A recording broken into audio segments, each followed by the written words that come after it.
Hey guys, just want to do a little bit of a show of how I cut my leather. First of all, I like to label all my pieces. I don't know if you can see this one, but just a little blue piece of tape. It says middle on it. It's for the middle panel on my wallet. I like to label all my pieces. Sometimes I don't use blue tape, sometimes I'll write right on them. This will be the base for the pockets, so this will actually be sewed.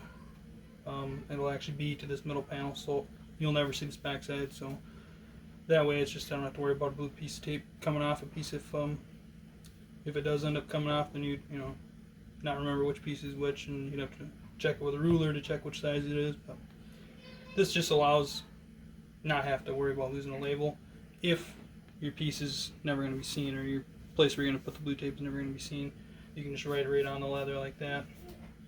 Something to be aware of would be is certain types of ink may bleed through depending on the type of leather. So you want to look at that while you're purchasing, or while you're deciding whether or not to write right on a piece of leather or to use the blue tape method.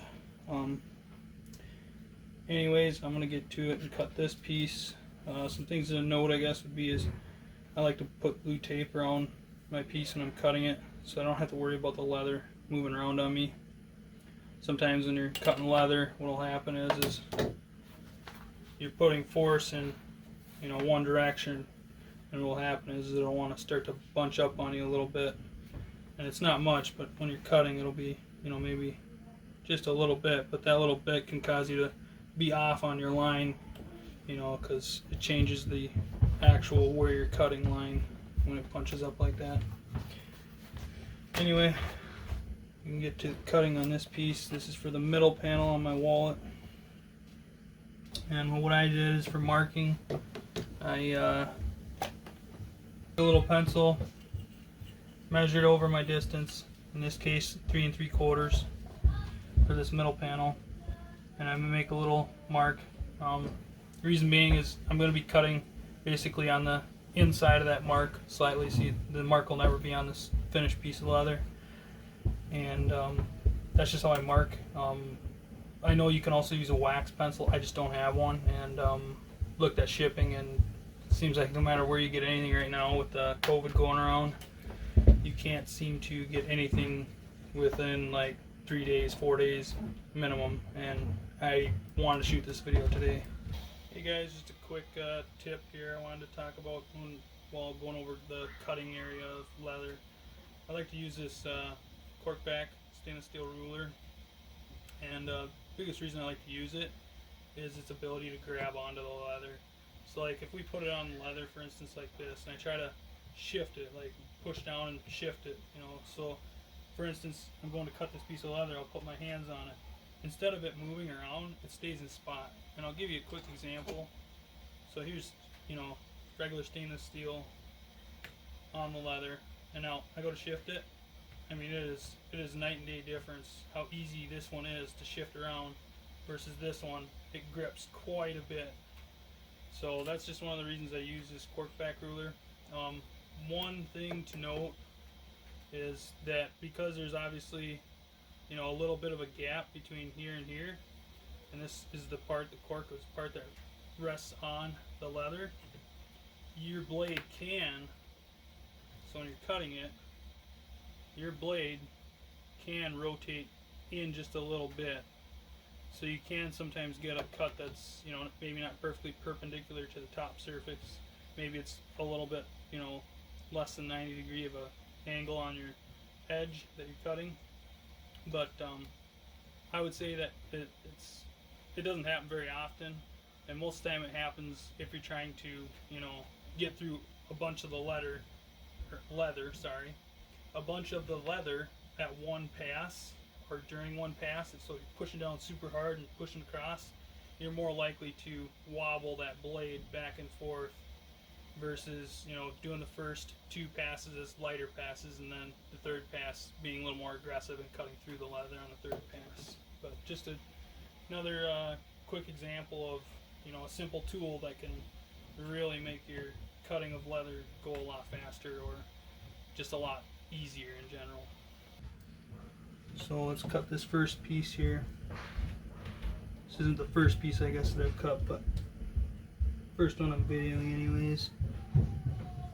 As far as a cutting utensil, straight up utility blade. Always make sure you got a nice sharp one. This one's basically brand new. I've tried things in the past. I've tried, using these, and really these X-Acto knives, they work. But I really only use this one whenever I'm doing leather, and it's only for like really thin pieces of leather that I'll use this one. Otherwise, the blade, I don't know what it is, but I don't know if it's the blade or what, but it just doesn't like to cut very well compared to just a straight up utility blade. I don't know if it's just the thickness of the blade. Utility blade is probably just off eyeballing here at least double the thickness as the X-Acto knife blade. So I just use the utility knife because it works better. Now when it comes to like really fine or like corner areas of a piece of leather that I need to cut, say I was going to cut this exact piece right here, I'd use my utility knife from say here back, and then this last little piece, then that's when I would use the X-Acto knife to maybe get more accurate without accidentally slipping, just because it's a bigger, heavier blade, and utility knife can be a little more cumbersome for those real precise cuts that you need to make. Let's cut this anyways.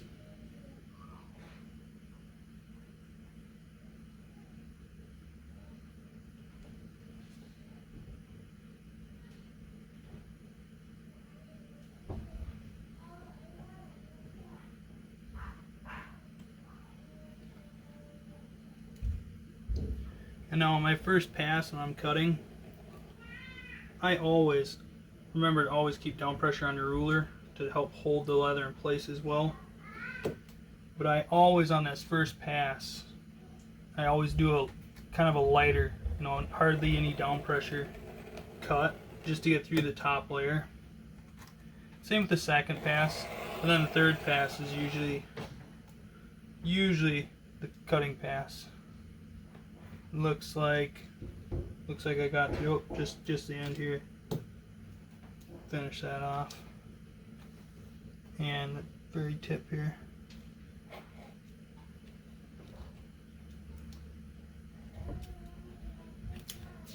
So that's how I cut, and you can see it's pretty. I don't know if the camera's focused or not, but hopefully it is. It's pretty clean cut. Doesn't leave a whole lot of tear out like this. There's a little piece here where I didn't maybe quite get all the way through it before I started pulling it up. But for the most part, pretty clean cut when I just use a straight utility blade. Alright guys, so I got almost all my leather pieces cut for the wallet. One problem I ran into, and it's a big problem. I won't be able to finish this wallet in the video. I'm going to have to postpone it until further research and buying different materials.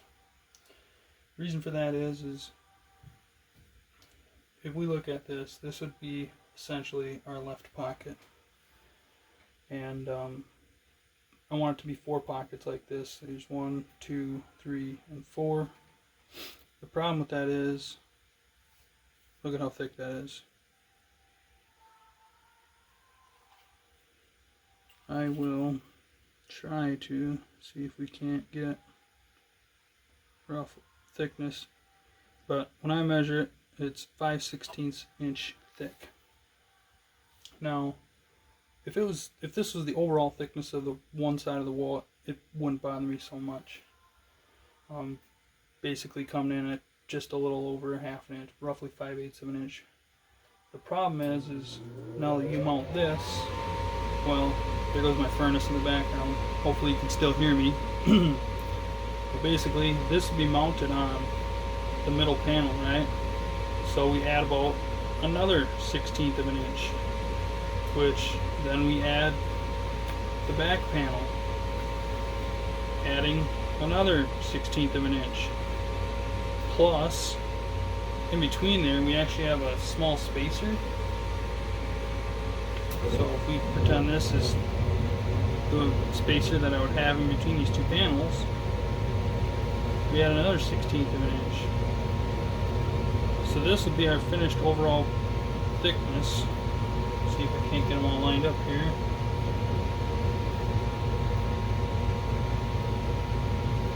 Or at least lined up enough to where I can get a measurement on it.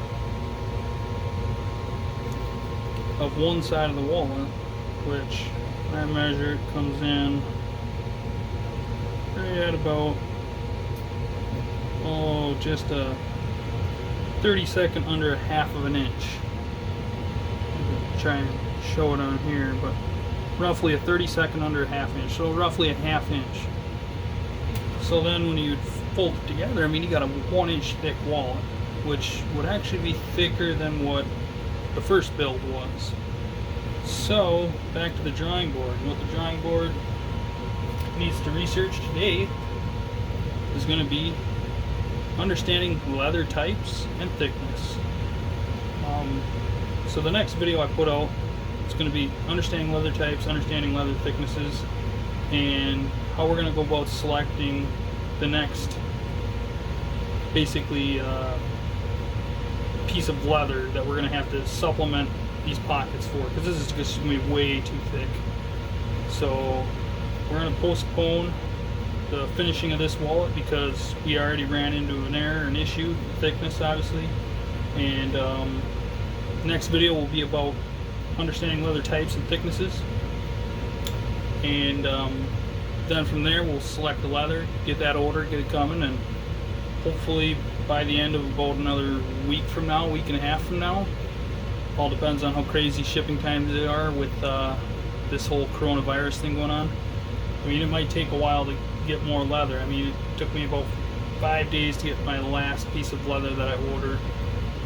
So, I mean, I don't know if I'll be able to get this done in about a week, but I'm hoping by next weekend we can do it. But it's all going to depend on shipping times. Anyway, stay tuned. Subscribe if you want to see the finishing of this wallet. If not, if you're already bored and sick and tired of me running into mistakes or errors, you know, feel free to unsubscribe. You know, do whatever you want to do. Leave a like if you like. If not, have a good day.